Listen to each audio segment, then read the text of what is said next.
Exactly. So after he told his father what he had done, he ended the phone call and entered the police station, where he told an on-duty lieutenant that he wanted to turn himself in. And when asked what he was turning himself in for, he plainly stated, for killing and dismembering my mother. Oh. Shortly after that, a deputy had arrived at the station to escort Moses back to the apartment. The sheriff asked Moses if he understood why he was being held in a room at the station. And Moses said, yes, because I killed my mom. So he's saying over and over again, like, yes, I did this. I'm the one that did it. Right, but he couldn't tell his dad that he did it. Well, he did tell his dad. Well, he told his dad that he helped her and that she was sleeping. Yeah. So. Well, it's probably one of those things where before he placed the phone call, he was like, my dad's going to be so mad at me. Yeah, well, yeah. He's going to be so mad. Like when I got into my first and only car accident, I was like, oh, I don't want to call him. Except it wasn't murder. Yeah, I can't think of any. I can't remember being like, I don't want my dad to know. They escorted him to the apartment, and when they arrived, authorities first noticed that the walls in the apartment had been covered in plastic throughout. They then noticed a refrigerator from the kitchen had been pulled into the living room and laid flat on its back and plugged in. I remember this part now. Because I remember being like, but why? It's like so much work. Yeah, like why not just leave the refrigerator in the kitchen and then just... And then to lay it down and then to place items in it. You could just place items in it while it's still standing up in a kitchen. Yeah, I know, right? Honey, just get yourself a dolly or a wheelbarrow or something if it's that heavy and you don't want to make multiple trips. But it's only in the other room. Yeah, but you said it was just really the meat parts. Yeah. Do you not go to the store and put groceries away? Every time you go shopping, you bring a fridge into your living room? Yeah, obviously. It's like way more work than just putting it where it belongs. Okay, continue. I'm sorry. Okay, I'm just saying, though, I don't know that I could carry 10 roasts at once, like, into the Frigidaire in the other room. That's why you have legs and arms that you could do multiple trips. I don't like doing multiple trips. Nobody likes doing multiple trips. Yeah. It's like those soccer moms, like, basically give themselves, like, hernias trying to get all 16 million bags into the house. Well... When they could have just brought their corpse refrigerator out to the driveway. They did open the refrigerator, and of course... They discovered that there were bags filled with human remains. So at least he was using Ziploc, although, you know, that's maybe not the place I would have stored them. Like freezer, you would think things would hold a little bit better, but whatever. Maybe he was thinking he was going to use them right away. Yeah. Oh, like a Kelly and Jason Cochran type of thing? Have a barbecue for all the neighbors? I was thinking more of Hello Kitty. Oh, no. To feed homeless and dogs. Why would you bring that up? I hate that story so much. I know. I don't know why. It's because, like, that's where... It was that or John Matheny, to be honest.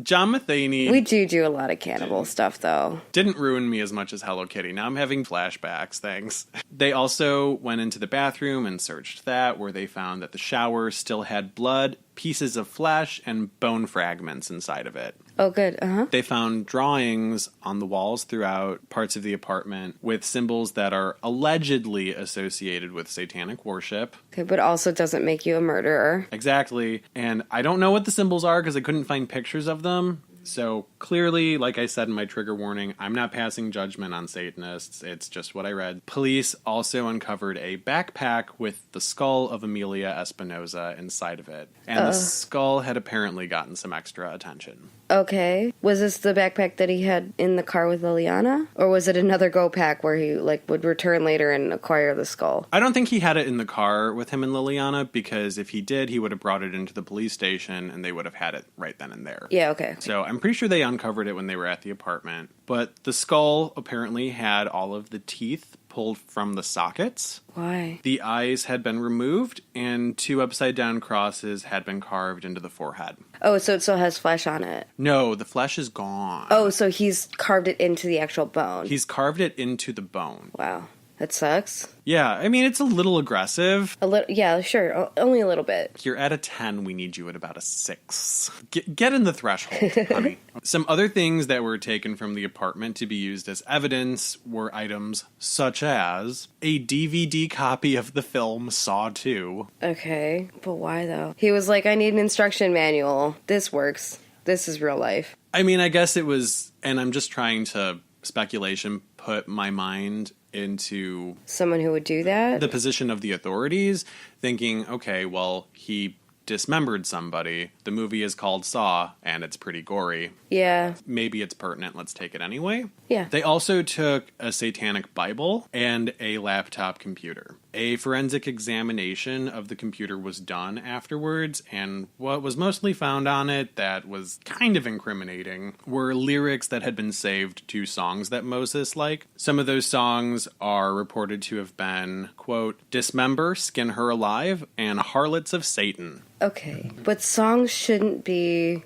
I've never listened to a song and been like, okay, let's reenact this. Yeah, exactly. And I listen to a lot of weird titled and lyric songs. I mean, they also took a DVD copy of Saw 2. This is true. I mean, it's one of those things where... I get how that could be incriminating, but, like, still... Because it coincides. Yeah. Also, too, someone commits murder, you're going to incriminate them as much as possible to nail the bastard. Yeah, which, yeah. At the trial, the coroner testified and confirmed that the cause of death was indeed strangulation, as Moses had confessed to Liliana. Uh-huh. The coroner also noted that the body had been meticulously dismembered post-mortem, and explained that the fingers had all been removed at the joints. The skin from Amelia's head had appeared to have been removed in one piece, except for the eyelids. And aside from the hands and feet, the skin had been removed cleanly from the rest of the body as well. So he's just like a genius at dissecting? I don't know. I feel like clearly I don't know how to dismember a body or remove flesh, but that sounds hard.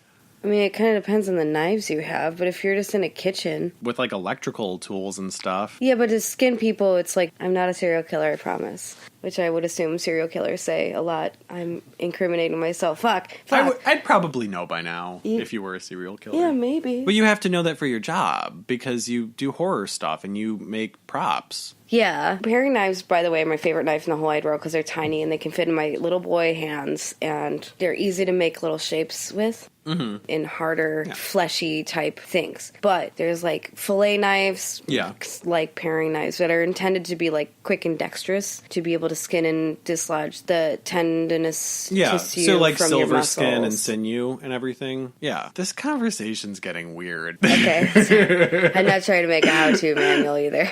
But it seems kind of, I don't want to say impressive, but it seems... not like something a novice would typically be able to do that well. Totally agree. The coroner also explained that Moses had cut his mother's genitals out and removed most of her internal organs. Wait, why though? Stop it. Leave her bits alone. I'm gonna say it. Leave the vagine alone. Leave generally genitals alone. Right, Sada Abe? This is true. Another person who testified for the prosecution was a gentleman whose name I could not track down, but he was an expert on symbols, religions, and unfamiliar practices. He stated that because Amelia's body had been skinned, filleted, decapitated, eviscerated, and the internal organs were removed from it, that the murder, in his opinion, seemed to be ritualistic in nature. Okay. He explained that in ritual killings, these actions often hold magical meaning to the killer, and they believe that it will benefit them and that it is a form of worship. What really convinced the court that it was ritualistic in nature was when this gentleman had explained to them that the day of the killing, which was February 2nd, is a holiday for Satanists, which requires some form of sacrifice, be it animal or human. This is super Satanists important. do not do that. But hey, this is important. I just want to say that the Church of Satan is not down with human sacrifice. Mm-hmm. Not a thing, everyone. I'm not saying that any of this is an accurate representation of them, but they actually came out and made a public statement years ago saying that that was not something they were cool with. Well, because they get a bad rap from idiots that go out and claim to be Satanists, or people will claim that they're Satanists because that's the ooky, spooky, scary thing. Exactly. The prosecution also made a point to bring up the symbols found in the apartment. Mm-hmm. They brought sketches of even more symbols that Moses had been drawing from his cell and highlighted some of Moses's tattoos and used them against him in an effort to further incriminate him. Moses did have various tattoos, but the ones that they made the biggest deal out of were a 666 tattooed behind his ear. Okay. And a trident on his back. Okay, but that also doesn't mean that you murder people. Yeah. And I'm not defending this little sack of shit, but also metalhead. So let's not assume everybody with those tattoos are bad people. Yeah. But once again, I mean, trying to get somebody prosecuted, you're going to incriminate them. You have to pull out every stop that you can to catch the bad guy because you have to convince that jury. Right. Photographs of Moses and the crime scene were offered up as evidence as well, but only a fraction of the photos submitted were allowed to be used in court as evidence, and that's because many of them were considered to be unduly graphic or not pertinent to the trial. So 18 of the photos that they submitted had actually been allowed in. Mm-hmm. The ones that were not allowed in, which were like a whole crazy amount more than that, were not allowed because they said the photos were too gory or that they just weren't pertinent to the trial. It seems strange to me that they weren't utilizing these photos because of the way that they were characterizing him and his beliefs, and trying to make him almost like a living demon in the jury's mind to begin with. The photos that weren't allowed in were not allowed in. The prosecution submitted them, but they wouldn't let them show them to the jury. Oh, heard. So the judge was like, absolutely not. Yeah. They still did have a lot of really graphic photos that they showed. Sure. There were 18 of them, so the jury just had to look at 18 of these things. And I know that a lot of times that gets done to a jury where they show them the most graphic things that they can because it makes them just want to put somebody away for it, which is a tactic oftentimes that the prosecution uses, which unfortunately can sometimes, if somebody didn't do it, lead to a false conviction. So in the end, Moses was found guilty of first-degree murder, and he was sentenced to 25 years to life, because the 25 years to life is an indeterminate sentence. So he has to serve 25 years before they'll offer him anything. Did he ever go into why that happened, or he was just like, nope, just wanted to kill her and dissect her? No, weirdly, now that I think about it, I don't know that I read a lot of statements from him. Wow. And I don't know if that's because maybe he was keeping his mouth shut as maybe he was being smart, yeah. Yeah. He wasn't taking the stand in his own defense. That's terrible. That was my story, and it was awful. Apparently I forgot big chunks of that, actually. I remember the fridge and being like, why though? So I'm going to tell you because it's on brand for us, and we need to go there now. But when I have money again, and you have money again, and then we have free time again. Because I don't think they ever coincide when I have money and free time at the same time. But we need to go here.